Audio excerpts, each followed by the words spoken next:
So circling back around to the dream sharing stuff, and this dream in particular is one I've been thinking about bringing up for a while now. But the thing that really brought it to, that brought it up now is when I was going through Tree's book a while back, and she had that one section on dream interpretation. It made me think about this dream in particular because there's one part, not even the most interesting part for me per se, but there's one part of it in the end that I never really got figured out. So I don't know, maybe somebody out there can help me with it. And I actually know the exact date of this dream because it happened 2 days after my second son was born. So that's is like May 15th, 2018. We were still in the hospital. He had some small kind of complications and stuff like that. But anyway, so we're still sleeping in the hospital. Third night in a row there, so sleep was a bit off, which and in a strange place, which actually can help a lot with lucid dreams. But anyway, so the dream starts off. Me and my dad are like surfing on cars and shit, and I'm already lucid at this point. And there was some like lady, some bad guy lady chasing us with a gun, and she wasn't that bothersome the majority of the time, but eventually I'm like, yeah, you know what? Okay, lady, get out of here. Turn around, take the gun away, shoot her away. Then me and my dad like we're surfing these cars. We get like to this like finish line. My family is there. My older son is there, and so me and him go flying.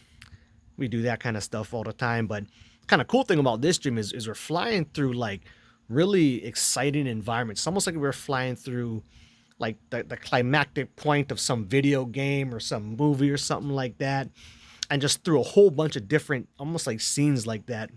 And there was one kind of like the coolest part, the part I remember the most clear, was we were zooming through these big rings. And some rings were like nice and beautiful and golden, and other ones were like spiked and looked really trippy and scary. And we're like, there's this like bright light that we're trying to zoom to, and we're like just effortlessly flying, between both of them, like the gold rings and the spiked rings, and it was fun and shit. So we get to the end of that, and then the whole dream scene like abruptly changes. And this part to me was actually the most kind of meaningful or neatest part of the dream, not counting the ending, which I never quite figured out the interpretation to or whatnot. But the dream scene changes. My son is gone. It's just me now. It's like I'm in this grassy park field with this beautiful sunset going down. And I immediately got the sense that it was like a final sunset. And then I'm thinking like, oh wait, well, I'm in a hospital. Final sunset. Is this like all these people? These like all like people dying, and this is their final sunset. But it was way more dream characters there than could ever be in the hospital that I was at, because it was like thousands of people. There was just packed with like people all over, like as far as I could see, people everywhere, and this beautiful sunset going down. So I'm exploring the area for a while, and there's all sorts of people there. There's older people, there's kids playing, like flying these American flags. And then there's this one group of dream characters that catches my attention, and they look like, your like stereotypical hippie-ish type person who's into all this dream kind of stuff like I am, right? So I'm looking at them, and then one of the dream characters looks at me and he immediately tries to approach me, and I recognize him as I don't recognize him exactly, but he looks familiar to me. And he's calls me, and he wants to tell me how I helped him with lucid dreaming stuff in dream, sometime long ago. And he wants me to go ahead and go and, meet this group that he's chilling with. And so at the time I'm like, oh, heck yeah, that sounds awesome. But then dreams been going on for a while by this point already. And this happens to me a lot, is if I have to really pee in real life, I want to pee in my dream, and luckily, because a lot of people I hear, it can be a kind of common thing where if you pee in your dream, you actually pee your pants in your bed and shit. Luckily, I don't do that because I'll pee in my dreams pretty often. But anyway, I'm thinking like, okay, wait, like, oh, I'll help you here, but I want to go pee, because then if I go pee in my dream, it can help alleviate that pressure a bit. I can go carry on some more before I actually have to wake up. So I tell him to wait. There's like a porta potty off in the distance that I start moving towards, and then as I'm flying over towards the porta potty, public restroom area. As I'm flying over towards that, then I notice that there's a bunch more dream characters that start like all crowding around on my way to there. And I recognize them all to be like people from my past dreams, or dream characters from my past dreams that I've helped with lucid dreaming stuff or helping somewhere or another, and they all want to, just greet me to say, hey, thanks, blah, blah, blah, blah, blah. Or I mean, we even had a sense like we can go ahead and go relive those moments right now, like if I wanted to, like with any of them. And it started to get full with this, like, sense of, like, I don't know, man, I get like full of myself. Like, oh, man, I start feeling all like, oh, overwhelmed. Like, oh, I'm ready. Like, I've done it. I'm ready to like transcend to the next level. And then as soon as that happens, like, it's almost like I start sliding across the ground, or like the whole planet just freaking goes into a 90 degree, and I'm just sliding down. And I started having a hard time flying because I was flying great, this whole other time. And as I'm doing that, I'm thinking like, oh well, I'm sliding back towards the group of dream characters I was planning to go and meet with anyway. So I'll just try and like, like slide my way over there. So as this is going on, I start to hear sirens going off, like, cop cars, ambulance, fire trucks. And then a bunch of them pull up aside, like as I'm sliding down, these dream characters jump out and they catch my hands and they grab me and they're like, hey, if you're ready to step up to the next level, sign this contract. And they like stuff this paper in front of my hand like a pen, like I'm supposed to like go sign my life away on it.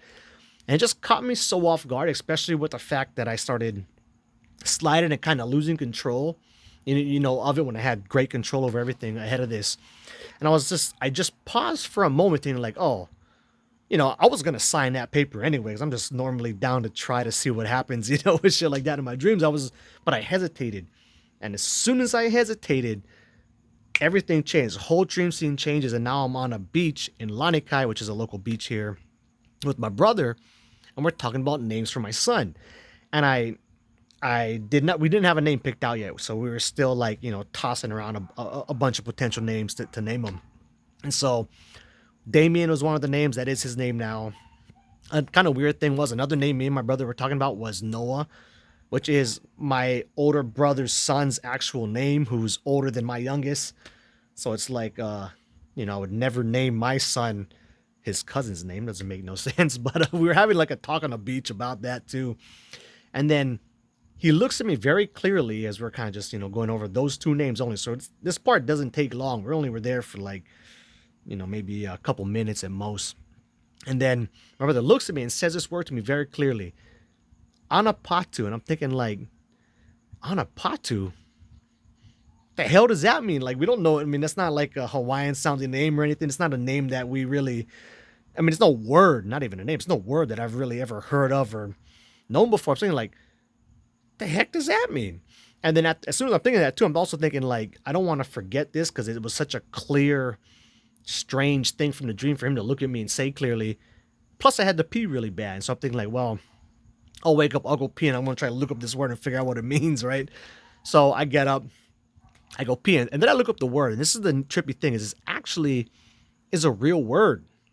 So apparently if you type it in, Anapattu, just as it sounds, but with like two T's, and I put one T initially, but then it just popped up something. So there's a whole set of videos of some dude, some artist guy who does like mostly like the famous videos got like a couple million views of this guy who makes like these really badass sculptures of elephants out of wood that actually look like real freaking elephants. I'm looking at the thing right now to go look it up again.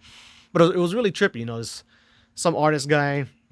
So I don't know. I don't know if the artist's name isn't even Anapattu. I'm not sure why they even call the videos that. Maybe somebody out there knows, but he's a super great artist. He makes other stuff too. I thought Anapattu maybe even means elephant, but I don't think it does. Never really dug that deep into it. Maybe my son has like an elephant spirit guide or something, man, or he's meant to be an artist. Who knows? I couldn't quite figure that one out. Now, I also kind of thought it might have said Hanapatu, but so Hanapa in Hawaiian is very common where people say like when we're catching fishes and shit, but actually means like to secure or fasten. But then that's just Hanapa. So I wouldn't know what the two meant, and it doesn't even really matter because it really sounded clearly to me like my brother said Anapatu. So yeah, so who knows? Never could quite figure that one out. Maybe somebody out there could help me out with that. But anyway, that's it.